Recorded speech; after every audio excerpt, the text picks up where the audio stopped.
Good morning girls. आज हम worksheet 22 करेंगे जो कि बेस्ड है chapter the fundamental unit of life, जीवन की मौलिक इकाई। तो क्या है हमारे जीवन की फंडामेंटल यूनिट, मौलिक इकाई? सेल यानी कोशिका है। हमने पढ़ा कि किसी भी सेल के कम से कम 3 हिस्से तो होते ही है, प्लाज्मा मेम्ब्रेन, न्यूक्लियस और साइटोप्लाज्म।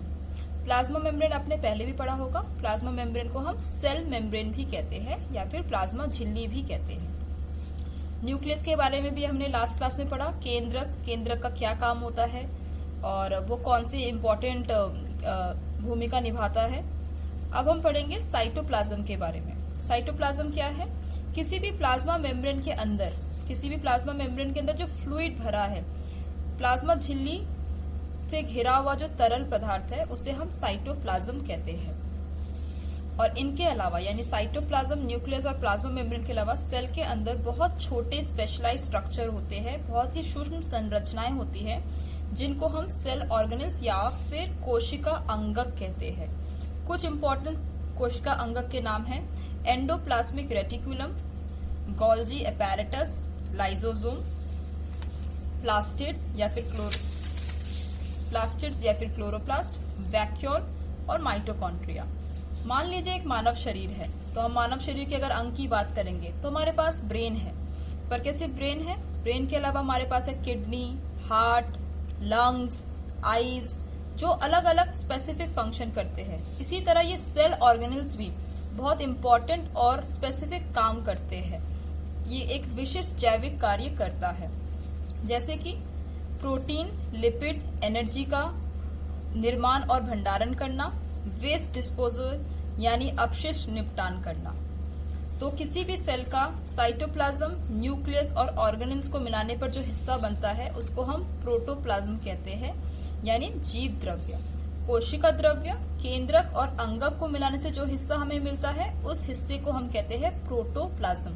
ये cytoplasm plus nucleus plus organelle से बनता है। अब हम देखेंगे ये सेल के अंदर बहुत तरह की बहुत इंपॉर्टेंट केमिकल रिएक्शंस होते रहते हैं। इन केमिकल रिएक्शन में या तो कोई नया सब्सटेंस बनता है या फिर ब्रोकन डाउन यानी टूटता है, विघटित होता है। तो इनको हम मेटाबॉलिक प्रोसेस कहते हैं, यानी उपचयी क्रियाएं। जैविक क्रियाएं करने के लिए कोशिका में विभिन्न प्रकार की रासायनिक क्रियाएं होती है। जहां कोई पदार्थ या तो बनता है जैसे कि प्रोटीन बनता है, या फिर कोई पदार्थ विघटित होता है जैसे कि ग्लूकोज विघटित होकर हमको ऊर्जा देती है। अब हम देखते हैं कि ये सेल ऑर्गेनल्स कैसे दिखते हैं। यहाँ पर हम देखते हैं ये एक सेल प्लांट सेल है और ये एक एनिमल सेल है। तो इन दोनों में कुछ चीजें कॉमन है, कुछ चीजें अलग है। हम सबसे पहले देखते हैं कि न्यूक्लियस कहाँ है। ये इसका न्यूक्लियस है यानी केंद्रक। ये प्लांट सेल का न्यूक्लियस है। इस हिस्से को हम प्लाज्मा मेम्ब्रेन या फिर सेल मेम्ब्रेन कहते हैं, जो कि यहाँ पर है।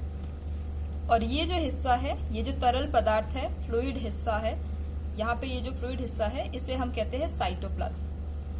हम देखेंगे कि प्लांट सेल और एनिमल सेल में कुछ चीजें कॉमन है पर कुछ चीजें अलग है, जैसे कि न्यूक्लियस दोनों में ही है पर क्लोरोप्लास्ट ये प्लांट सेल में है और एनिमल सेल में नहीं है। वैक्यूल ये प्लांट सेल में काफी बड़ा और स्पेशली बीच में हमें दिखता है, जो कि हमें एनिमल सेल में क्लियरली नहीं दिखता। सेल वॉल यानी कोशिका भित्ति हमें प्लांट सेल में दिखती है पर हमें एनिमल सेल में नहीं दिखती। तो ये सारे सेल ऑर्गेनल्स है, एनिमल सेल के और प्लांट सेल के। हम नेक्स्ट क्लास में पढ़ेंगे कि इनके स्पेसिफिक फंक्शन क्या होते हैं, ये कौन सा स्पेसिफिक कार्य करते हैं।